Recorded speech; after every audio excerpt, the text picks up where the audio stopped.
طسم.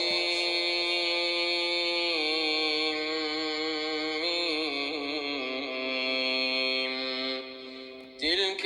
آيات الكتاب المبين نتلو عليك من نبأ موسى وفرعون بالحق لقوم يؤمنون. إن فرعون علا في الأرض وجعل أهلها شيعا يستضعف طائفة منهم يذبح أبناءهم ويستحيي نساءهم إنه كان من المفسدين. ونريد أن نمن على الذين استضعفوا في الأرض ونجعلهم أئمة ونجعلهم الوارثين ونمكن لهم في الأرض ونري فرعون وهامان وجنودهما منهم ما كانوا يحذرون. وأوحينا إلى أم موسى أن أرضعيه فإذا خفت عليه فألقيه في اليم ولا تخافي ولا تحزني إنا رادوه إليك وجاعلوه من المرسلين. فالتقطه آل فرعون ليكون لهم عدوا وحزنا إن فرعون وهامان وجنودهما كانوا خاطئين. وقالت امرأة فرعون قرة عين لي ولك لا تقتلوه عسى أن ينفعنا أو نتخذه ولدا وهم لا يشعرون. وأصبح فؤاد أم موسى فارغا إن كادت لتبدي به لولا أن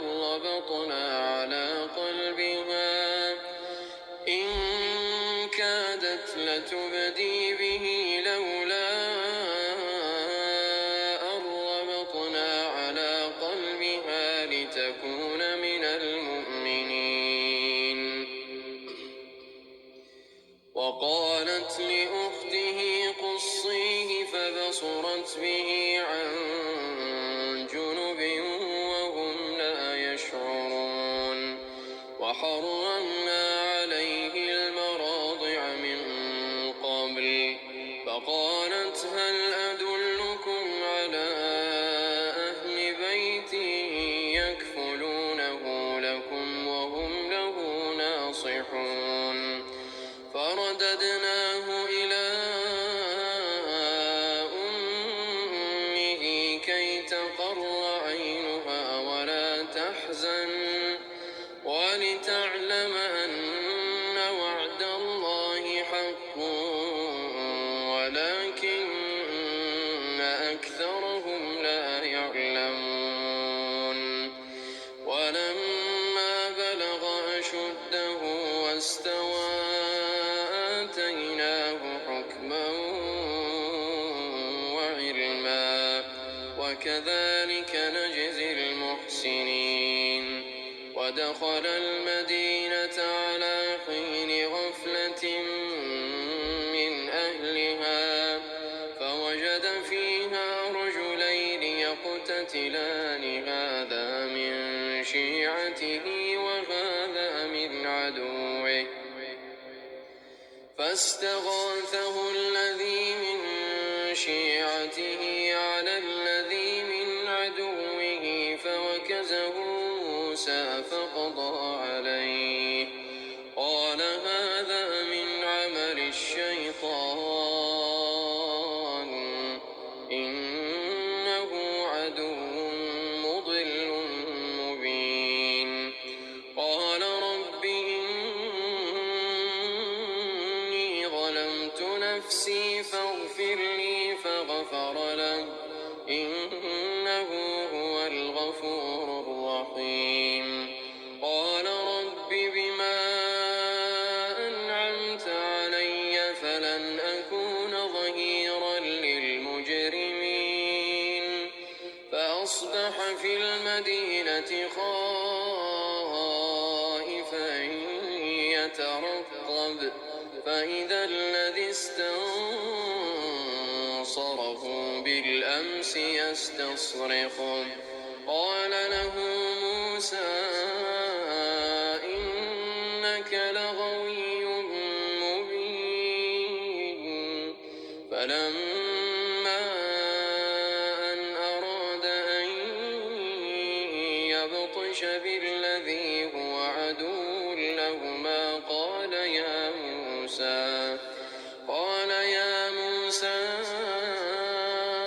أتريد أن تقتلني كما قتلت نفسا بالأمس إن تريد إلا أن تكون جبارا في الأرض وما تريد أن تكون من المصلحين وجاء رجل من أقصى المدينة يسعى قال يا موسى إن الملأ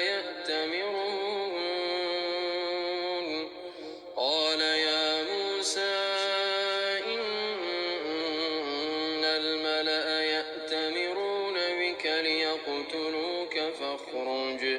فاخرج إني لك من الناصحين فخرج منها خائفا يترقب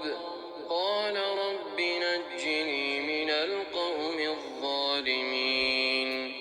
ولما توجه تلقاء مدين قال عسى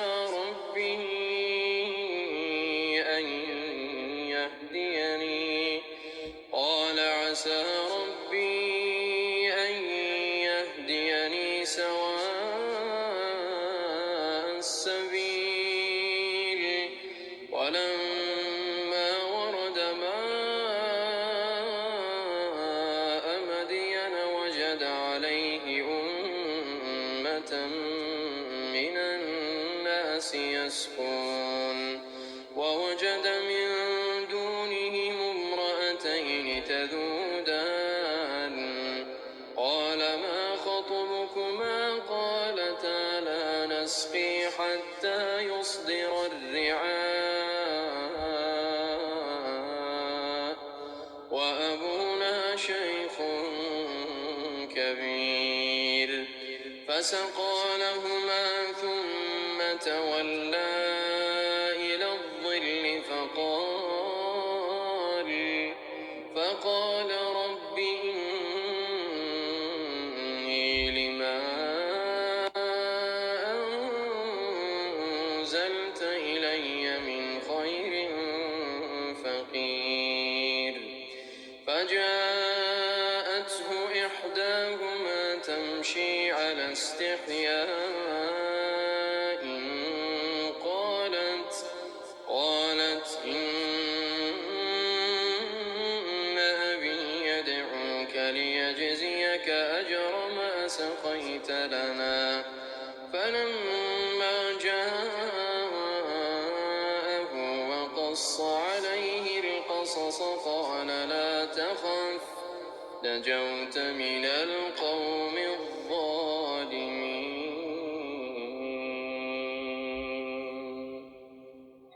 قالت إحداهما يا أبت استأجر إن خير من استأجرت القوي الأمين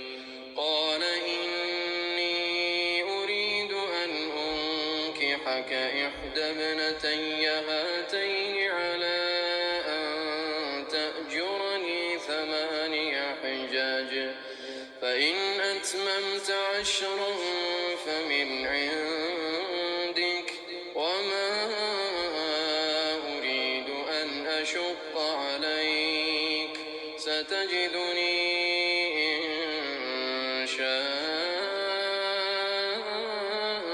الله من الصالحين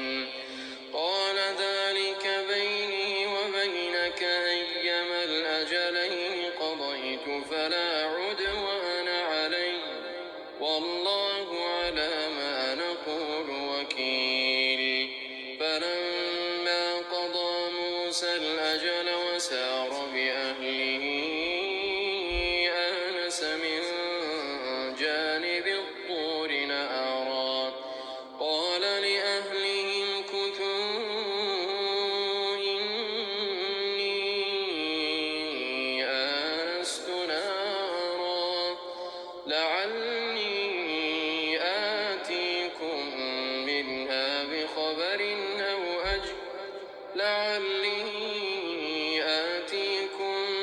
منها بخبر أو جذوة من النار لعلكم تصطلون فلما أتاها نودي من شاطئ الوادي الأيمن في البقعة المباركة من الشجرة أن يا موسى إني أنا الله رب العالمين وأن ألق عصاك فلما رآها تهتز كأنها جان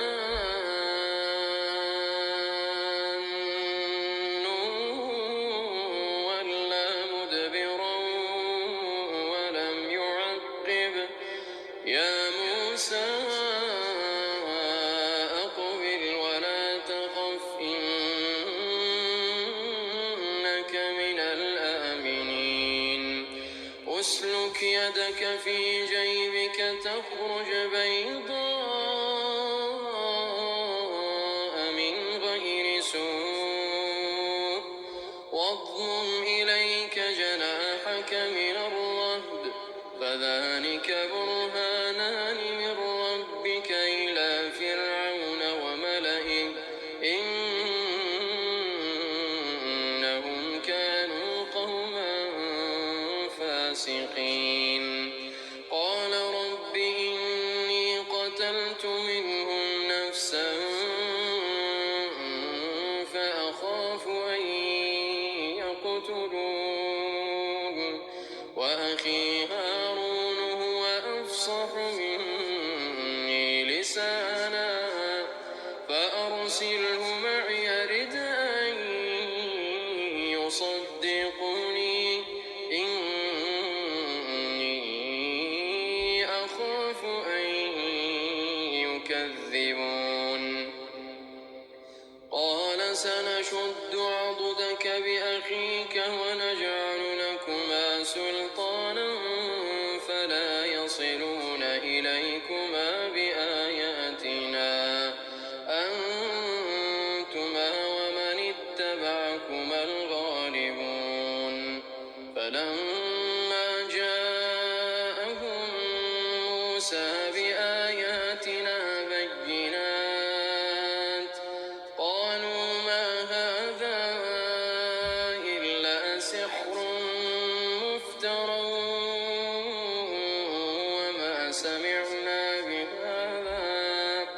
وما سمعنا بهذا في آبائنا الأولين وقال موسى ربي أعلم بمن جاء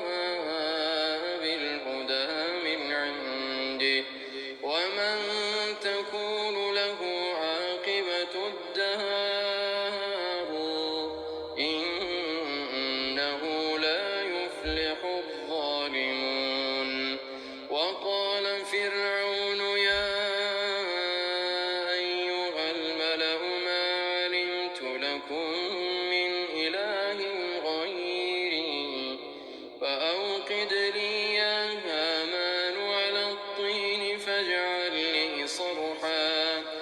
فاجعل لي صرحا لعلي أطلع إلى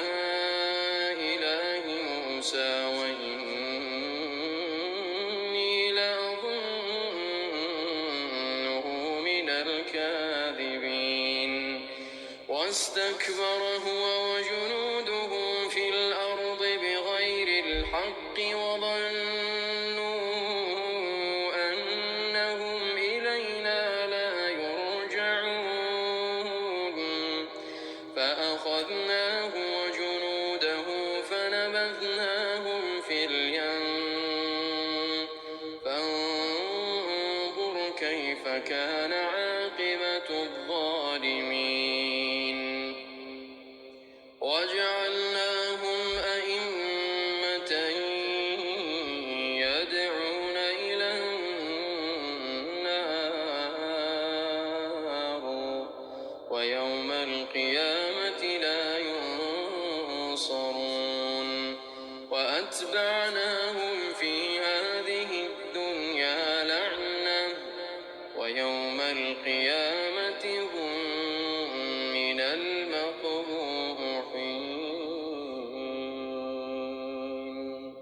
ولقد آتينا موسى الكتاب من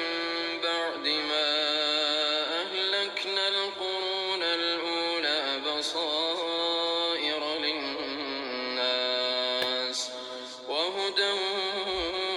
ورحمة لعلهم يتذكرون وما كنت بجانب الغربي إذ قضينا إلى موسى الأمر وما كنت من الشاهدين ولكننا أنشأنا قرونا فتطاول عليهم العمر وما كنت ثاويا في أهل مدين تتلو عليهم آياتنا ولكننا كنا مرسلين وما كنت بجانب الطور إذ نادينا ولكن رحمة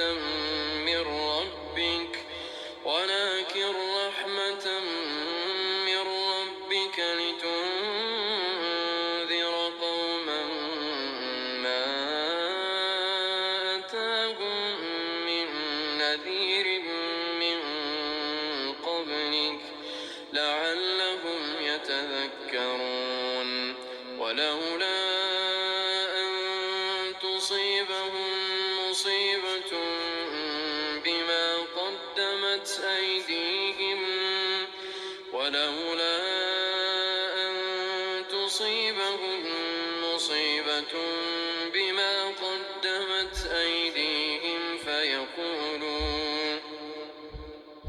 فيقولوا ربنا لولا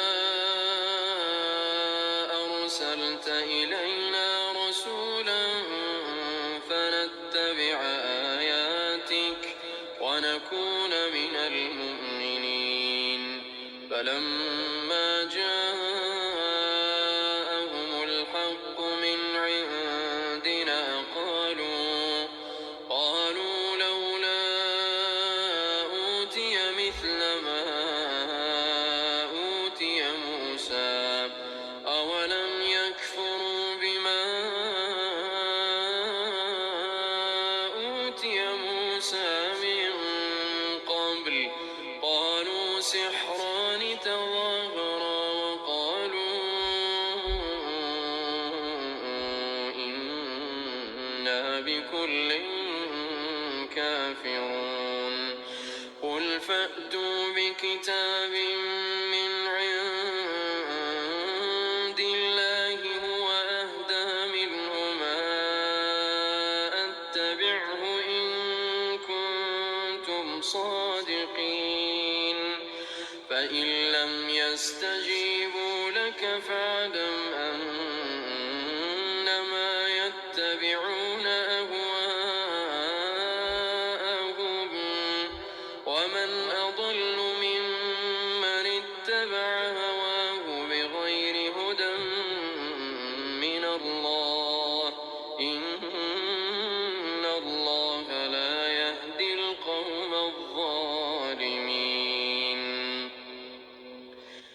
ولقد وصلنا لهم القول لعلهم يتذكرون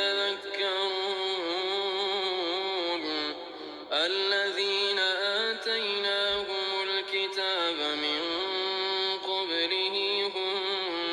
به يؤمنون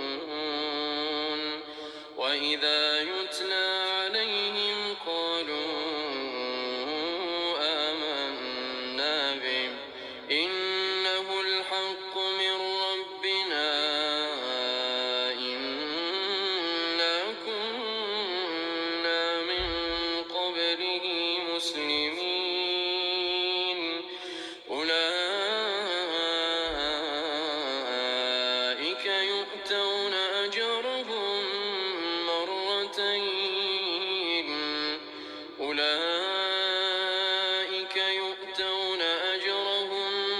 مرتين بما صبروا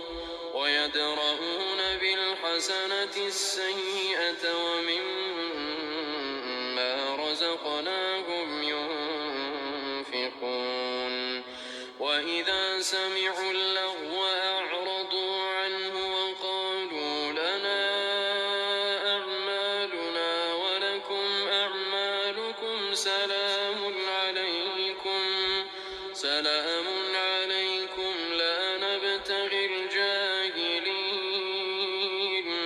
إنك لا تهدي من أحببت ولكن الله يهدي من يشاء وهو أعلم بالمهتدين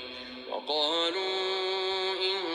نتبع الهدى معك نتخطف من أرضنا أولم نمكن لهم حرما آمنا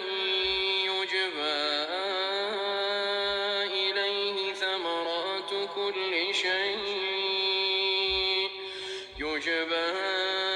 إليه ثمرات كل شيء رزقا من لدنا ولكن أكثرهم لا يعلمون وكم أهلكنا من قرية بطرت معيشتها فتلك مساكنهم لم تسكن من بعدهم إلا قليلا وكنا نحن الوارثين وما كان ربك مهلك القرى حتى يبعث في أمها رسولا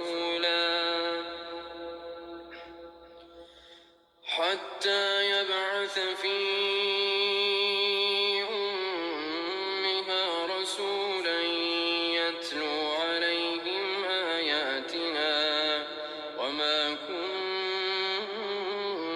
مهلكي القرى إلا وأهلها ظالمون وما أوتيتم من شيء فمتاع الحياة الدنيا وزينتها وما عند الله خير وأبقى أفلا تعقلون أفمن وعدناه وعدا حسنا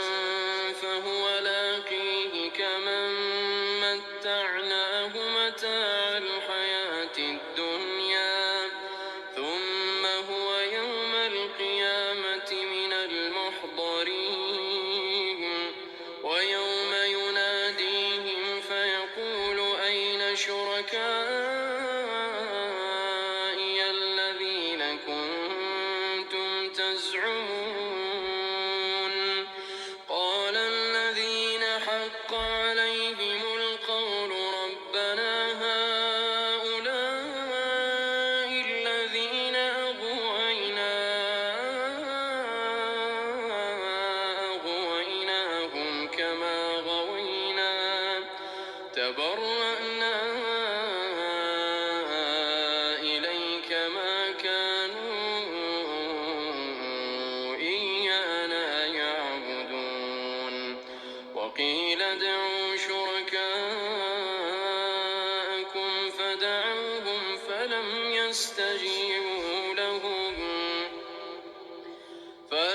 يستجيبوا لهم ورأوا العذاب لو أنهم كانوا يهتدون ويوم يناديهم فيقول ماذا أجبتم المرسلين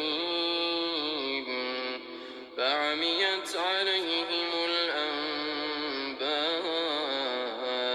يومئذ فهم لا يتساءلون فأما من تاب وآمن وعمل صالحا فعسى أن يكون من المفلحين وربك يخلق ما يشاء ويختار ما كان لهم الخيرة سبحان الله وتعالى عما يشركون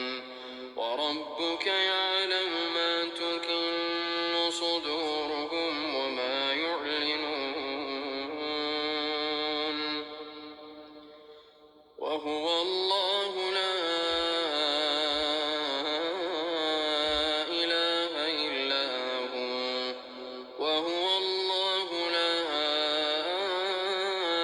إله إلا هو له الحمد في الأولى والآخرة وله الحكم وإليه ترجعون قل أرأيتم إن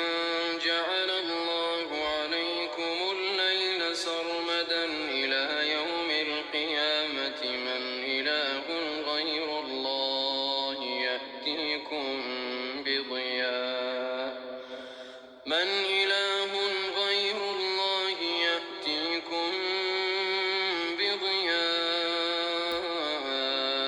أفلا تسمعون قل أرأيتم إن جعل الله عليكم النهار سرمدا إلى يوم القيامة من إله غير الله يأتيكم بليل تسكنون فيه أفلا تبصرون ومن رحمته جعل لكم الليل والنهار لتسكنوا فيه ولتبتغوا من فضله ولعلكم تشكرون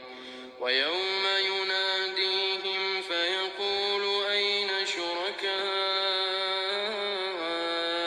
الذين كنتم تزعمون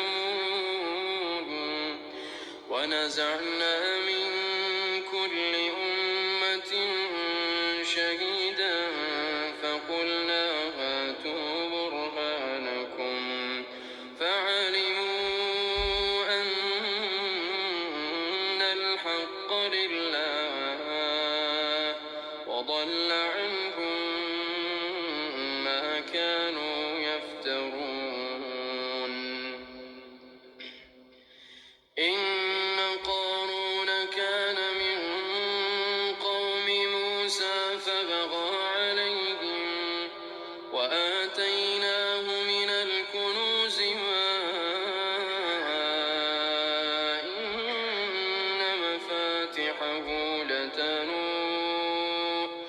إن مفاتحه لتنوء بالعصبة أولي القوة إذ قال له قومه لا تفرح إن الله لا يحب الفرحين وابتغ فيما آتاك الله الدار الآخرة ولا تنس نصيبك من الدنيا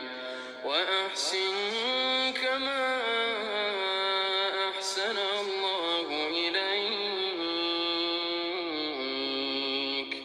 ولا تبغ الفساد في الأرض